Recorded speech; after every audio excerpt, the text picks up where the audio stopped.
Hello friends, स्वागत है आपका आपके channel study with Sharadendu sir में। दोस्तों, आपका सहयोग हमारे उत्साह का आधार है, इसलिए हमारे उत्साह को बढ़ाने के लिए तथा प्रत्येक वीडियो की नोटिफिकेशन को सबसे पहले पाने के लिए मेरे चैनल को सब्सक्राइब करें, लाइक करें, शेयर करें तथा बेल आइकन को प्रेस करें। आज का हमारा विषय है बाल गोविंद भगत, जिसके लेखक हैं रामवृक्ष बेनीपुरी जी, जिनका जन्म बिहार के मुजफ्फरपुर जिले के बेनीपुर गांव में सन 1899 में हुआ था। माता पिता का निधन बचपन में ही हो जाने के कारण जीवन के प्रारंभिक वर्ष में अभावों, कठिनाइयों और संघर्षों के साथ उनका जीवन बीता। 10वीं तक शिक्षा प्राप्त करने के बाद वह सन 1920 में राष्ट्रीय स्वाधीनता आंदोलन में सक्रिय रूप से जुड़ गए। कई बार जेल भी गए। उनका देहावसान सन 1968 में हुआ। 15 वर्ष की अवस्था में बेनीपुरी जी की रचनाएं पत्र पत्रिकाओं में छपने लगीं। वह बेहद प्रतिभाशाली पत्रकार थे। उन्होंने अनेक दैनिक, साप्ताहिक और मासिक पत्र पत्रिकाओं का संपादन किया, जिनमें तरुण भारत, किसान मित्र, बालक, युवक, योगी, जनता, जनवाणी और नई धारा उल्लेखनीय हैं। गद्य की विविध विधाओं में उनके लेखन को व्यापक प्रतिष्ठा मिली। उनका पूरा साहित्य बेनीपुरी रचनावली के 8 खंडों में प्रकाशित है। उनकी रचना यात्रा के महत्वपूर्ण पड़ाव है। पतितों के देश में यह एक उपन्यास है। चिता के फूल यह एक कहानी है। अम्बपाली यह एक नाटक है। माटी की मूर्तें यह एक रेखा चित्र है। पैरों में पंख बांधकर यात्रा वृत्तांत है। जंजीरें और दीवारें संस्मरण है। उनकी रचनाओं में स्वाधीनता की चेतना, मनुष्य की चिंता और इतिहास की युगानुरूप व्याख्या है। विशिष्ट शैलीकार होने के कारण उन्हें कलम का जादूगर कहा जाता है। बाल गोविंद भगत रेखा चित्र के माध्यम से लेखक ने एक ऐसे विलक्षण चरित्र का उद्घाटन किया है जो मनुष्यता, लोक संस्कृति और सामूहिक चेतना का प्रतीक है। वेशभूषा या बाह्य अनुष्ठानों से कोई सन्यासी नहीं होता। सन्यास का आधार जीवन के मानवीय सरोकार होते हैं। बाल गोविंद भगत इसी आधार पर लेखक को सन्यासी लगते हैं। यह पाठ सामाजिक रूढ़ियों पर भी प्रहार करता है। इस रेखा चित्र की एक विशेषता यह है कि बाल गोविंद भगत के माध्यम से ग्रामीण जीवन की सजीव झांकी देखने को मिलती है। आइए देखते हैं पाठ बाल गोविंद भगत। बाल गोविंद भगत मझोले कद के गोरे चिट्टे आदमी थे। 60 से ऊपर के ही होंगे। बाल पक गए थे। लंबी दाढ़ी या जटाजूट तो नहीं रखते थे, किंतु हमेशा उनका चेहरा सफेद बालों से ही जगमग किए रहता। कपड़े बिल्कुल कम पहनते। कमर में एक लंगोटी मात्र और सिर में कबीरपंथियों की सी कनफटी टोपी। जब जाड़ा आता एक काली कमली ऊपर से ओढ़े रहते। मस्तक पर हमेशा चमकता हुआ रामानंदी चंदन, जो नाक के एक छोर से ही औरतों के टीके की तरह शुरू होता। रामानंदी चंदन रामानंद जी एक संत थे, जिनका जो चंदन लगाने का तरीका था उसी को उनके शिष्यों ने अपना लिया था। वही रामानंदी चंदन कहा जाता था। गले में तुलसी की जड़ों की एक बेडौल माला बंधे बांधे रहते। ऊपर की तस्वीर से यह नहीं माना जाए कि बाल गोविंद भगत साधु थे। नहीं, बिल्कुल गृहस्थ। उनकी गृहिणी की तो मुझे याद नहीं। उनके बेटे और पतोहू को तो मैंने देखा था। पतोहू अर्थात पुत्रवधू। थोड़ी खेतीबाड़ी भी थी। एक अच्छा साफ सुथरा मकान भी था, किंतु खेतीबाड़ी करते, परिवार रखते भी बाल गोविंद भगत साधु थे। साधु की सब परिभाषाओं में खरे उतरने वाले। कबीर को साहब मानते थे। उन्हीं के गीतों को गाते, उन्हीं के आदेशों पर चलते। कभी झूठ नहीं बोलते, खरा व्यवहार रखते। किसी से भी दो टूक बात करने में संकोच नहीं करते। न किसी से खामखा झगड़ा मोल लेते। खामखा माने बेकार में, फालतू में। किसी की चीज नहीं छूते, ना बिना पूछे व्यवहार में लाते। इस नियम को कभी कभी इतनी बारीकी तक ले जाते कि लोगों को कौतूहल होता। कौतूहल माने आश्चर्य या उत्सुकता। कभी वह दूसरे के खेत में शौच के लिए भी नहीं बैठते। वह गृहस्थ थे, लेकिन उनकी सब चीज साहब की थी। कबीरदास जी को साहब कहते हैं। जो कुछ खेत में पैदा होता सिर पर लाद कर पहले उसे साहब के दरबार में ले जाते, जो उनके घर से 4 कोस दूर था। 4 कोस, यह दूरी मापने का एक पुराना तरीका है। कोस, 1 कोस में 3 किलोमीटर होता है, तो अर्थात 4 कोस माने 12 किलोमीटर जाते थे। एक कबीरपंथी मठ से मतलब वह दरबार में भेंट रूप रख लिया, जाकर प्रसाद रूप में जो उन्हें मिलता उसे घर लाते और उसी से गुजर चलाते। इन सबके ऊपर मैं तो मुग्ध था, उनके मधुर गान पर जो सदा सर्वदा ही सुनने को मिलते। कबीर के वह सीधे साधे पद कबीर के वह सीधे साधे पद जो उनके कंठ से निकलकर सजीव हो उठते। आषाढ़ की रिमझिम, समूचा गांव खेतों में उतर पड़ा। कहीं हल चल रहे, कहीं रोपनी हो रही। धान के पानी भरे खेतों में बच्चे उछल रहे हैं। औरतें कलेवा लेकर मेड़ पर बैठी हैं। आषाढ़ हि- भारतीय वर्ष के 12 महीनों में से एक महीना आषाढ़ है, जिसमें बारिश प्रारंभ हो जाती है और इसी महीने में धान की रोपाई भी प्रारंभ होती है। रोपनी रोपनी अर्थात धान के पौध को बिठालने की जो प्रक्रिया है वो रोपनी कहलाती है। कलेवा कलेवा सुबह का जो नाश्ता होता है उसे कलेवा कहा जाता है। औरतें कलेवा लेकर मेड़ पर बैठी हैं। आसमान बादल से घिरा, धूप का नाम नहीं, ठंडी पुरवाई चल रही है। ऐसे ही समय आपके कानों में एक स्वर तरंग झनकार सी कर उठी। पुरवाई, हवा जिस दिशा से चल रही होती है उस दिशा का नाम ले करके हवा का नाम बता दिया जाता है कि यह इस दिशा से चलने वाली हवा है। यानी पूरब से चल रही है इसलिए उसे पुरवाई कहते हैं, पश्चिम से चल रही होती है तो उसे पछुआ कहा जाता। यह क्या है, यह कौन है, यह पूछना न पड़ेगा। बाल गोविंद भगत समूचा शरीर कीचड़ कीचड़ में लिथड़े अपने खेत में रोपनी कर रहे हैं। उनकी अंगुली एक एक धान के पौधे को पंक्तिबद्ध खेत में बिठा रही है। पंक्तिबद्ध माने लाइन से बिठा रही है। उनका कंठ एक एक शब्द को संगीत के जीने पर चढ़ाकर कुछ को ऊपर स्वर की ओर भेज रहा है और कुछ को इस पृथ्वी की मिट्टी पर खड़े लोगों के कानों की ओर। बच्चे खेलते हुए झूम उठते हैं। मेड़ पर खड़ी औरतों के होंठ कांप उठते हैं, वह गुनगुनाने लगती हैं। हलवाहों के पैर ताल से उठने लगते हैं। रोपनी करने वालों की अंगुलियां एक अजीब क्रम से चलने लगती हैं। बाल गोविंद भगत का यह संगीत है या जादू, अर्थात बाल गोविंद भगत का संगीत जादू जैसा है। भादों की वह अंधेरी अधरतिया, अधरतिया माने आधी रात। थोड़ी ही देर पहले मूसलाधार वर्षा खत्म हुई है।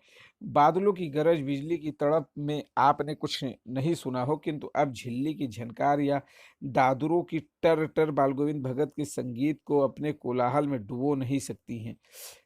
झिल्ली झिंगुर, दादुर मेढक, कोलाहल शोर, उनकी खंजड़ी डिमक डिमक बज रही है और वह गा रहे हैं, गोदी में पियावा चमक उठे सखिया चिहुके चिहुक उठे ना।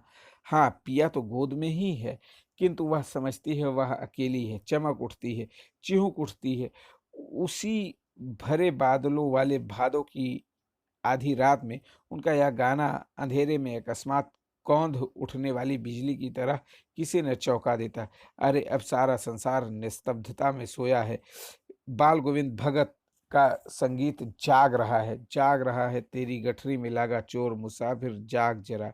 निस्तब्धता माने एकदम शांति, निस्तब्धता माने सन्नाटा।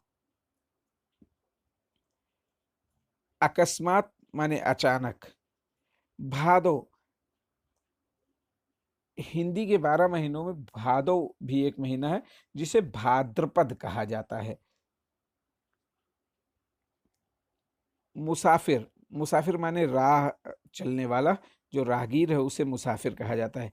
कार्तिक आया नहीं, कार्तिक भी एक महीना ही है। 12 हिंदी के 12 महीनों में एक महीना कार्तिक भी है, जिसका तत्सम रूप कार्तिक मास है। बाल गोविंद भगत की प्रभातियां शुरू हुई जो फागुन तक चला करती। प्रभातियाँ सुबह के समय गाए जाने वाले जो गीत हैं उन्हें प्रभाती कहते हैं। इन दिनों वह सवेरे ही सवेरे उठते, न जाने किस वक़्त जग कर वह नदी स्नान को जाते, गाँव से 2 मील दूर। मील मील भी एक दूरी मापने का एक पैमाना है, जो पुराने समय में ये प्रयोग किया जाता था। 1 मील 1.5 किलोमीटर के बराबर होता है, 2 मील अर्थात 3 किलोमीटर। वह गाँव से नदी स्नान के लिए जाते थे। वहाँ नहा धोकर लौटते और गाँव के बाहर ही पोखरे के ऊँचे भिंडे पर अपनी खंजड़ी लेकर जा बैठते और अपने गाने टेरने लगते। पोखर, पोखर माने तालाब, खंजड़ी एक हाथ से पीट-पीट कर बजाने वाला एक यंत्र है। टेरने माने बोलने लगते थे। मैं शुरू से ही देर तक सोने वाला हूँ, किंतु एक दिन माघ की उस दाँत किटकिटाने वाली भोर में भी उनका संगीत मुझे पोखर पर ले गया। माघ, माघ मार्गशीर्ष महीना है, जो जनवरी जनवरी महीने में आता है, दिसंबर और जनवरी महीने में होता है। माघ मास में ही हमारे यहाँ हिंदू मैथोलॉजी में खिचड़ी मनाई जाती है। दाँत किटकिटाने वाली भोर में भी उनका संगीत मुझे पोखरे पर ले गया। अभी आसमान के तारों के दीपक बुझे नहीं थे। हाँ, पूरब में लोही लग गई थी। लोही लग गई अर्थात सूर्य निकलने की लालिमा छा गई थी। लालिमा को शुक्र तारा बढ़ा रहा था। खेत बगीचा सब घर सब पर कुहासा छा रहा था। कुहासा माने कुहरा। सारा वातावरण अजीब रहस्य से आवृत हो रहा था। आवृत माने ढका। आवृत्त मालूम पड़ता था। उस रहस्यमय वातावरण में एक कुश की चटाई पर पूरब मुँह काली कमली ओढ़े बाल गोविंद भगत अपनी खंजड़ी लिए बैठे थे। उनके मुँह से शब्दों का तांता लगा था। तांता माने लाइन लगी थी। उनकी अंगुलियाँ खंजड़ी पर लगातार चल रही थी। गाते-गाते इतने मस्त हो जाते, मस्त माने मगन हो जाते थे। इतने शुरूर में आते, उत्तेजित हो उठते कि मालूम होता अब खड़े हो जाएँगे। कमली तो बार-बार सिर से नीचे सरक जाती। मैं जाड़े से कँपकँपा रहा था, किंतु तारे की छाँव में भी उनके मस्तक से श्रम बिंदु जब तक चमक ही पड़ते थे। श्रम बिंदु माने पसीने की बूँदें। गर्मियों में उनकी संझा कितनी उमस भरी शाम को न शीतल करती। अपने घर के आंगन में आसन जमा बैठते। गाँव के उनके कुछ प्रेमी भी जुट जाते। खंजड़ियों और करतालों की भरमार हो जाती। एक पद बाल गोविंद भगत कह जाते। उनकी प्रेमी मंडली उसे दोहराती, तिहराती। धीरे-धीरे स्वर ऊँचा होने लगता है, एक निश्चित ताल, एक निश्चित गति से।